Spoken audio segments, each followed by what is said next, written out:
একদিকে কূটনৈতিক চাপ প্রয়োগ করছে পাকিস্তানের ওপর, আর অন্যদিকে সামরিকভাবে ভারত যেভাবে এগিয়ে চলেছে তাতেই কিন্তু পাকিস্তান এই মুহূর্তে কি করবে বুঝেই উঠতে পারছে না। পাকিস্তান একেবারে নাস্তানাবুদ, পাকিস্তানকে জলে মারছে ভারত।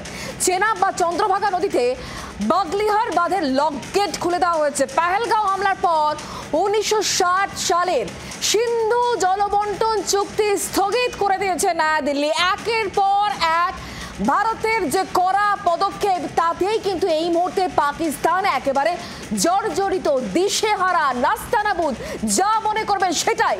কারণ পাকিস্তান কোনোভাবেই ভারতের সঙ্গে এঁটে উঠতে পারছে না, ভারতীয় সেনাবাহিনীর সঙ্গে এঁটে উঠতে পারছে না। কূটনৈতিকভাবে একেবারে গোটা বিশ্বে কোণঠাসা হয়ে পড়েছে পাকিস্তান। কি করবে কিছুই বুঝে উঠতে পারছে না পাকিস্তান।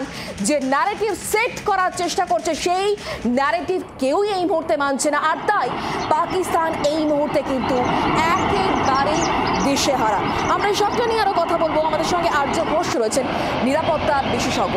আর্যবাবু, লাগাতার যে ছবি দেখাচ্ছি, লাগাতার যে ব্রেকিং আমরা দিচ্ছি, পাকিস্তান বেহায়া নির্লজ্জ সেটা আমরা প্রত্যেকে জানি, কিন্তু তারপরেও তারা চেষ্টা করছে ভারতের সাধারণ মানুষকে মারার। ভারতীয় সেনাবাহিনীর সঙ্গে তারা পারছে না। হ্যাঁ, ঠিক তাই। এই মুহূর্তে আপনাদেরকে দুটো খবর বলি যে চণ্ডীগড়ে আপনার একটা অবজেক্ট দেখা গেছে, ফ্লাইট অবজেক্ট। তো সেখানে আপনার সাইরেন বাজছে।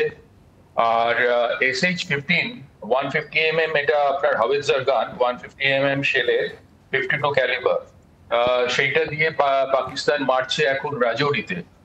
আর জয়সলমীরে ড্রোনের একটা ধ্বংসাবশেষ পাওয়া গেছে। তো এই আসিম মনির এ হচ্ছে তো আপনার বেসিক্যালি ধর্মান্ধ, মানে ইসলামিস্ট র্যাডিক্যাল একটা। তো আজকে যেহেতু জুম্মাবার, তো আজকে এ কি করবে আমি জানি না। মানে এই মুহূর্তে খুব বড় মিটিং আছে, খুব খুব গুরুত্বপূর্ণ মিটিং, যেটা আমাদের প্রতিরক্ষা মন্ত্রী এবং CDS আর 3 বাহিনীর চিফ, তার মধ্যে অলরেডি ওদের শুরু হয়ে গেছে। 10টা থেকে শুরু হবার কথা। তো সেই জন্য এখন পাকিস্তান এটা যেটা করছে, আচ্ছা পুঞ্চেও মারছে, পুঞ্চেও SH-15 দিয়ে মারছে। তো এইটাতে প্রচুর ক্ষয়ক্ষতি হওয়ার সম্ভাবনা আছে আর কি। তো এই জন্য আমি এটা একটু আগেই কোনো প্ল্যাটফর্মে সাজেস্ট করেছি যে এবারে অল আউট অ্যাটাকে যেতে। এই মুহূর্তে আরব সাগরে কিন্তু জানবেন পাকিস্তান নেভি আর ইন্ডিয়ান নেভি মুখোমুখি অবস্থান করছে, একদম মুখোমুখি। এবং আমি যেটা বলেছিলাম আপনাদের চ্যানেলে আগে এবং অন্য চ্যানেলেও বলেছিলাম যে পাকিস্তান কিন্তু এইটা দেখিয়ে লোন চাইবে। ঠিক তাই, পাকিস্তান আজকে ইন্টারন্যাশনাল কমিউনিটির কাছে লোন চাইছে এনিমির সঙ্গে, মানে ভারতের সঙ্গে যুদ্ধটা চালাবার জন্য। ভাবুন, লোন চাইছে যুদ্ধ চালাবার জন্য, যেখানে খেতে পায় না সেখানে লোন চাইছে যুদ্ধটা চালাবার জন্য, লোন চাইছে। তো একটাই খবর, আবার আমেরিকাও এত ডিসেপটিভ না পাকিস্তানের মতো, ওদেরকেও বিশ্বাস করা যায় না। তবে কাল রাতে আমি যখন ছিলাম আপনাদের প্রায় মাঝরাত ছাড়িয়ে অনেকক্ষণ ছিলাম আপনাদের চ্যানেলে, তো সেই সময় যেটা আমাদের বিদেশ সচিবের সঙ্গে কথা হয়েছে, মার্কিন বিদেশ সচিবের, তাতে তিনি আবার ভারতের পাশে দাঁড়ানোর এই করেছেন, কথা দিয়েছেন ইত্যাদি। তো এবারে ইন্টারন্যাশনাল কমিউনিটি একটু খোলা গলাতেই কথা বলছে আর কি। এখন দেখা যাক কার কি আছে না, এগুলো খুব বলা যায় না। ভারতকে নিজের লড়াইটা নিজেই লড়তে হবে, বুঝেছেন? আমাদের প্রত্যেককে নিজের লড়াইটা নেবে আর ভারতের বিরুদ্ধে বারবার করে এই উস্কানিমূলক কাজকর্মগুলো করে যাবে। আমরা জানি যে পাকিস্তান এই মুহূর্তে ভারতের সঙ্গে একেবারেই কিছু করে উঠতে পারছে না, একদম যা চেষ্টা করছে সেটাই বিফলে যাচ্ছে। তারপরেও আমি এই প্রশ্নটা করতে চাইবো আপনাকে, পাকিস্তানকে এই মুহূর্তে কি আমাদের হালকাভাবে নেওয়া উচিত? কারণ শত্রু যতই দুর্বল হোক না কেন, কখনোই শত্রুপক্ষকে হালকাভাবে ভাবা উচিত নয়, এটা বলে থাকেন প্রত্যেকেই। কারণ আমরা জানি ওয়ার্ল্ড ইন্ডেক্সে ভারতের অবস্থান 4, পাকিস্তান 12তে রয়েছে। তারপরে এই প্রশ্নটা থেকেই কি যাচ্ছে না আর্যবাবু? অ্যাবসলিউটলি না, হালকা নেওয়ার কোনো প্রশ্নই নেই। ওয়ার ইন্ডেক্সে, ফায়ার পাওয়ার ইন্ডেক্সে আমরা 4, ওরা 12, ও দিয়ে এটা কিছু হয় না, বুঝেছেন তো? এটা কি ব্যাপার বলুন তো? আপনি এখানে দেখতে হবে পাকিস্তানের যে সেকেন্ড লাইন অফ ডিফেন্স, আমাদের সেকেন্ড লাইন অফ ডিফেন্স হচ্ছে BSF, আর ওদের সেকেন্ড লাইন অফ ডিফেন্স বা ফ্রন্ট লাইন অফ ডিফেন্স হচ্ছে টেররিস্ট। তো সেই জন্য ওদেরকে কোনোভাবেই হালকাভাবে নেওয়া যাবে না। আমরা এই মুহূর্তে জানি না ভারতের মধ্যে কত জঙ্গি অনুপ্রবেশ ঘটেছে, এবং বিশেষ করে পশ্চিমবঙ্গে আমি আবার সতর্ক করছি, বিকজ এই যে সাইফ আলী খানের বাড়িতে যে কাণ্ডটা ঘটেছিল, তাতে এই লোকটা মেঘালয় বর্ডার দিয়ে জলপথে প্রথমে আসে, তারপরে পশ্চিমবঙ্গে ঢোকে এবং কলকাতার আশেপাশে কারোর বাড়িতে ছিল, এবং বোধহয় সাদ আলী লোকটার নাম, সে তাকে মোবাইল ফোন থেকে আরম্ভ করে সমস্ত কিছু দেয়।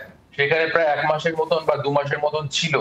তারপরে সে যায় মুম্বাইতে, এবং আপনি ভাবুন 5 মাসের এতে একটা লোক বাংলাদেশ থেকে এলো, সে সাইফ আলী খানের সমস্ত ঘর, দরজা, পেছনের সিঁড়ি সমস্ত কিছু জানে। এটা কত স্ট্রং নেটওয়ার্ক, এর পেছনে আইএসআই না থাকলে হয়? তো সেই জন্যই বাংলাদেশ সম্বন্ধে আমি বারবার বলে যাচ্ছি, যে যাই বলে যাক, আমি সমস্ত সিনিয়রদের প্রতি রেসপেক্ট রেখে বলছি, বাংলাদেশকে আমরা অবজ্ঞা কোনো দিন করতে পারি না।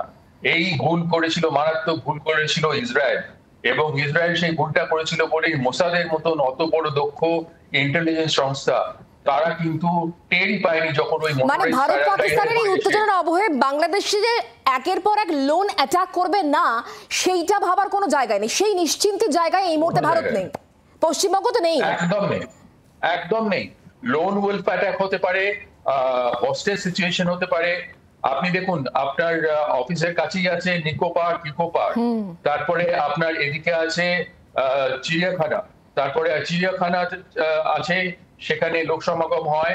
তারপরে আছে আপনার হসপিটালস গুলো, আলিপুরের কথা বলছি, আলিপুর রিজিয়নটা শুধু দেখুন, সেখানে আপনার আছে horticultural gardens, national library campus, তারপরে আপনার এদিকে আছে আইআইএম জোকা। এইসব জায়গায় হস্টেজ সিচুয়েশন এবং ওদের অনেক দিন ধরে সাস্টেন করার জায়গা, সেইটায় কিন্তু এই পাঠানকোট, যে কোনো ক্যান্টনমেন্ট এরিয়াতে দেখবেন যেরকম বড় বড় জায়গা, এগুলো সেরকম বড় বড় জায়গা। কলকাতা জুড়ে এরকম প্রচুর জায়গা আছে। সেই হস্টেজ সিচুয়েশন কিন্তু এরা ক্রিয়েট করবে, এবং এটা সময়ের অপেক্ষা যদি আমরা সতর্ক না হই। এটা আমি বারবার বলে যাচ্ছি। এখানে শুধু রকেট লঞ্চার ও সমস্ত কিছু নয়, আমি ধরলাম রকেট লঞ্চার দিয়ে ওরা অ্যাটাক করার সাহস দেখালো না, কিন্তু ওদের যে স্লিপার সেল অলরেডি ঢুকে আছে, আপনারা তার প্রমাণ পাচ্ছেন, একের পর এক এসটিএফ এর হাতে গ্রেফতার হচ্ছে। তো সেইখানে বাইরে থেকেও এসটিএফ এসে গ্রেফতার করে নিয়ে যাচ্ছে।